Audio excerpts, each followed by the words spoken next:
Hello and welcome to world affairs. मैं हूं Prashant Dhawan. Now North Korea के बारे में आपने काफ़ी बार सुना होगा कि यहाँ पर काफ़ी पावर्टी है, काफ़ी गरीबी है।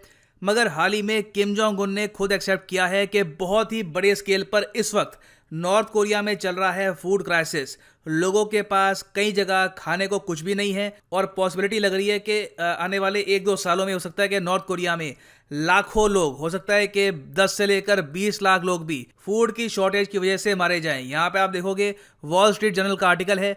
किम जोंग उन ने यह बात खुद एक्सेप्ट करी है कि नॉर्थ कोरिया आज के समय एक बहुत बड़ा फूड शॉर्टेज क्राइसिस फेस कर रहा है। रीजन इन्होंने यहां पर बताया है फ्लडिंग और उसके अलावा कोविड-19। किम जोंग उन जैसा लीडर कभी भी यह बात एक्सेप्ट नहीं करता कि उनके देश में कोई चीज खराब है। नॉर्थ कोरिया, चाइना, कुछ हद तक इवन मैं कहूंगा रशिया, ये सब ऐसे देश हैं जहां पे सरकार बहुत पावर एंजॉय करती है और सरकार हमेशा लोगों को ये बताती है कि एवरीथिंग इज फाइन, देश में कोई भी प्रॉब्लम नहीं है। नवा आप पूछोगे कि ठीक है, मगर नॉर्थ कोरिया में जो फूड क्राइसिस है ये कितना खराब है, अभी स्थिति कहां तक पहुंच गई है। देखिए, अभी तो लोग मरना शुरू नहीं हुए, मगर अभी से ही जो यहाँ पे इन्फ्लेशन है ये बहुत उठ चुकी है। एक सिंपल कॉफ़ी का पैकेट ही यहाँ पे पड़ता है करीब 7,200-300 रुपए का। यहाँ पे आप देखोगे in North Korea a small packet of black tea ये पड़ेगा 5,160 रुपए के आसपास का। कॉफ़ी कॉस्ट करती है 7,380 के आसपास की। अगर किसी को केले खरीदने हैं, सिर्फ बनानास, तो उसकी भी कॉस्ट है करीब 3 से लेकर 4,000 रुपए। और ये इंडियन रुपीस की मैं बात कर रहा हूं। By the way, north Korea की जो करेंसी है ये है वॉन, WON। आज के समय जो कन्वर्जन रेट है उसके हिसाब से 1 Indian rupee equals to 12 won. अब इस सब के बीच देखो सारा प्रेशर आ रहा है फार्मर्स पर, किसानों पर, कि कैसे भी करके और खाना प्रोड्यूस करो। अब फार्मर्स भी यहाँ पर कह रहे हैं मगर ये सब हम कैसे करेंगे, फर्टिलाइजर नहीं है, फर्टिलाइजर के बिना ये लोग खाना कैसे प्रोड्यूस करेंगे। तो सरकार ने यहाँ पर यह कहा है हर किसान, और बाय द वे ये मजाक की बात नहीं है, कई लोगों की जान यहाँ पे दाव पे है, this is a very serious issue for north Korea. North Korea की सरकार ने यह कहा है कि नॉर्थ कोरिया का हर फार्मर 2 लीटर जो अपना यूरिन है ये बोतल में देगा नॉर्थ कोरिया की सरकार को। ये यूरिन ये लोग इकट्ठा करेंगे और उसके बाद फैक्ट्री में नॉर्थ कोरिया की सरकार यहाँ पे बनाएगी फर्टिलाइजर। यहाँ पे आप देख पाओगे, इस पे आर्टिकल है, North Korea orders farmers to collect urine for fertiliser amid shortage. अब यहाँ पे आप कहोगे नॉर्थ कोरिया में हालत अचानक से इतनी खराब कैसे हो गई। ठीक है, कोविड पैंडेमिक से दुनिया की काफ़ी कंट्रीज में बुरा असर पड़ा है, मगर नॉर्थ कोरिया में हालत इतनी खराब तो नहीं थी। तो पहले तो देखो, आपको समझना होगा कि नॉर्थ कोरिया में हालत पहले क्या थी और कैसे ये लोग मैनेज करते थे अपने कंट्री को। नॉर्थ कोरिया की जो आबादी है ये है 2,60,00,000 के आसपास। और 2006 में एक प्रॉपर स्टडी करी गई नॉर्थ कोरिया के एग्रीकल्चर की। वहां पर यह बताया गया कि इनकी जो आबादी है इसको रफली चाहिए होता है 5.3 मिलियन टन ऑफ ग्रेन। जो ये ग्रेन है इसके बहुत सारे प्रोडक्ट्स ये बनाते हैं और पूरे देश की जो आबादी है इससे पलती है। मगर प्रॉब्लम यहाँ पर यह है कि नॉर्थ कोरिया की जो ज़मीन है ये इतनी उपजाऊ नहीं है, इतनी फर्टाइल नहीं है। तो जो ग्रेन्स ये लोग उगा पाते हैं, चावल, व्हीट या और कुछ, इसकी मैक्सिमम लिमिट होती है 4.5 मिलियन। तो एक जो 0.8 मिलियन का जो गैप है ये पहले ही एग्जिस्ट करता था। नॉर्थ कोरिया हर साल फूड परचेज करता था चाइना से या फिर रशिया से, कुछ और कंट्री से, मगर इस साल इनको दो तरफा मार पड़ी है। पहले तो क्या है कि जो ये 4.6 मिलियन के आसपास ग्रेन ये खुद उगाते थे ये काफ़ी हद तक कम हो गया, क्योंकि हाल ही में नॉर्थ कोरिया में आई है बाढ़। इनके बहुत सारे जो क्रॉप्स थे ये इसमें बर्बाद हो गए। फिर कुछ टाइफून्स भी यहाँ पर आए, उससे भी काफ़ी नेगेटिव इम्पैक्ट हुआ। अब इसके साथ साथ क्या हुआ कि कोविड-19 की वजह से इन्होंने जो अपनी बॉर्डर है ये कर दिया बिल्कुल बंद। नॉर्थ कोरिया आपको पता होगा 3 देशों के साथ बॉर्डर शेयर करता है। यहाँ पे आप देखोगे एशिया का मैप, और ये है हमारा प्यारा भारत, और यहाँ पे है North Korea. North Korea obviously border share करता है विद साउथ कोरिया, उसके अलावा चाइना के साथ।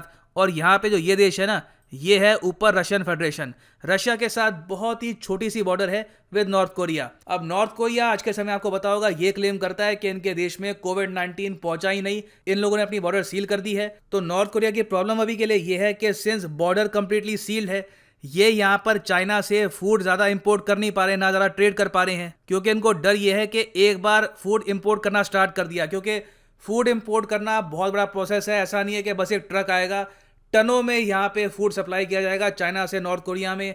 कई लोग आएंगे, ट्रैवल करेंगे, तो उस दौरान अगर यहाँ पे कोविड-19 फैल गया नॉर्थ कोरिया में और उसके बाद इसके केसेस बढ़ने शुरू हो गए इस देश में, तो ऑलरेडी ये देश बहुत कमज़ोर है, इनके पास वैक्सीन है नहीं, ये लोग पैंडेमिक को संभाल नहीं पाएंगे। हो सकता है कि इनकी एक बहुत बड़ी आबादी कोविड से ही मर जाए। तो इस डर से इन्होंने बॉर्डर जो है ये सील कर रखी है। सो ओवरऑल यहाँ पे बताया जा रहा है कि नॉर्थ कोरिया को 1 मिलियन टन ऑफ जो ग्रेन है इसकी शॉर्टेज होने वाली है। ये बहुत बड़ा अमाउंट है। जब आपकी नीड हो अराउंड 5 मिलियन के आसपास, 1 मिलियन आपको मिले ही ना, ये शॉर्टेज होगी आपकी, तो इसका मतलब यहाँ पे है कि 20% जो आबादी है इसको खाना नहीं मिलेगा। ऑफ कोर्स ये लोग बांटेंगे, मगर इसका मतलब यह है कि एक बहुत बड़ी आबादी है जिसको यहाँ पे खाना नहीं मिलेगा। और इसलिए आज के समय आप ऐसे आर्टिकल्स देख रहे हैं कि जो मेजर फूड शॉर्टेज है इन नॉर्थ कोरिया, इसकी वजह से हो सकता है कि मिलियंस की डेथ हो, 10-20 लाख लोग हो सकता है कि नॉर्थ कोरिया में मारे जाएं। ना यहाँ पे आप एक और क्वेश्चन पूछ सकते हैं कि 10-20 लाख लोग अगर आज के समय मारे जाते हैं तो ये एक बहुत बड़ी शेम है, ह्यूमैनिटी पर एक बहुत बड़ी शेम है कि हम लोग यहाँ पे लोगों को बचा नहीं पाए।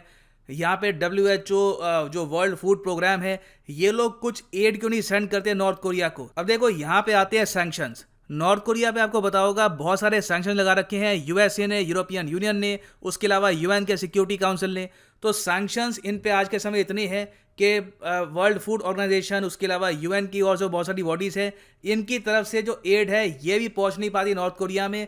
रास्ते में बहुत पेपर वर्क करना पड़ता है, परमिशन चाहिए होती है, तो जाकर ये लोग सेंड कर पाते हैं एड। तो एक जो यहाँ पर पॉसिबिलिटी थी यहाँ पर ग्लोबल सपोर्ट की, ये भी काफ़ी हद तक कट जाती है। तो इसलिए नॉर्थ कोरिया देखो आज के समय काफ़ी प्रॉब्लम में है। अब यहाँ पे आप यही पूछ सकते हैं कि अगर ये लोग ग्लोबल सप्लाई पर निर्भर करते हैं तो एक बार को कोविड का जो खतरा है ये झेल कर चाइना से कुछ इंपोर्ट कर लो। देखो चाइना भी, मैं आपको ये बता दूं कि ऐसा नहीं है कि फूड के सरप्लस पे बैठा है। चाइना के पास भी फूड की आज के समय कमी है। आपने सुना होगा हाल ही में वहाँ पर भी फूड की कमी है। इन्होंने एक्चुअली इंडिया से और बाकी और वेरियस कंट्री से राइस इंपोर्ट किया है बहुत ही बड़े स्केल पर। तो चाइना से आज के समय अगर ये राइस इंपोर्ट करने की सोचते भी हैं तो ये बहुत महंगा पड़ेगा, इनकी इकोनॉमी ये सब अफोर्ड कर भी नहीं पाएगी ना। इस सब का सोल्यूशन क्या हो सकता है? देखिए मैं यहाँ पर यही कहूंगा, जो मासूम लोग हैं नॉर्थ कोरिया के, जिनका कोई मतलब नहीं है जियोपॉलिटिक्स से, न्यूक्लियर वेपन से, जो बस सर्वाइव करना चाहते हैं, एक जो नॉर्मल लाइफ होती है ह्यूमन बीइंग की, बस वही बताना चाहते हैं, वो बिना बात में यहाँ पे सफ़र करेंगे। क्योंकि किम जोंग उन की यहाँ पर जिद है कि इनको न्यूक्लियर बॉम्ब बनाना ही बनाना है, और यूएस की यहाँ पर जिद ये है कि नॉर्थ कोरिया को ये लोग न्यूक्लियर बॉम्ब बनाने नहीं देंगे। तो यहाँ पर जो दो मेजर ईगोज हैं, दो जो यहाँ पर जिद है दो बड़ी गवर्नमेंट्स की, उसकी वजह से जो आम लोग हैं ये बिल्कुल सफ़र करेंगे। और मेरे हिसाब से जो बाइडन की तरफ से एक बहुत अच्छा जेस्चर ये हो सकता है कि ये इमरजेंसी ग्राउंड पे यहाँ पर ये कहे कि सैंक्शंस अभी के लिए 1-2 महीने के लिए हम हटा रहे हैं और हम फूड अभी के लिए सप्लाई करेंगे नॉर्थ कोरिया को फ्री ऑफ कॉस्ट। उससे पॉसिबिलिटी ये है कि नॉर्थ कोरिया के साथ इनकी जो गुडविल है ये बढ़ सकती है, और शायद नॉर्थ कोरिया और यूएस की जो बातचीत है ये भी स्टार्ट हो सकती। अगर ये सब नहीं होता तो ऑब्वियस सी बात है नॉर्थ कोरिया में मिलियंस विल डाई। और फाइनली यहाँ पर मैं ऐड कर दूं कि आप किसी भी एग्जाम के लिए प्रिपेयर कर रहे हैं, चाहे UPSC, SSC, bank, any examination, simply जाओ unacademy.com पे या फिर अनअकैडमी की जो ऐप है डाउनलोड कर लो, और यहाँ पे आप परचेज कर सकते हैं quality courses bye Unacademy. Simply यहाँ पे आपको क्लिक करना है यूपीएससी सीएससी पर गेट सब्सक्रिप्शन, और यहाँ पे आप परचेज कर सकते हैं प्लस या आइकॉनिक कोर्स। ऑफलाइन पढ़ने के लिए जाओगे तो वहाँ पे 1.5 लाख पे करने होंगे आपको। यहाँ पे ऑनलाइन आप पढ़ सकते हैं for just 4125 rupees per month, मगर ये प्राइस ही पे मत कर देना, इस पर भी लगेगा डिस्काउंट। अगर आप यूज़ करते हैं promo code PD10 the prices will fall. So use the promo code PD10 and save money. इसी नोट के साथ ये है वीडियो का अंत। Thank you for listening and as always God bless you all.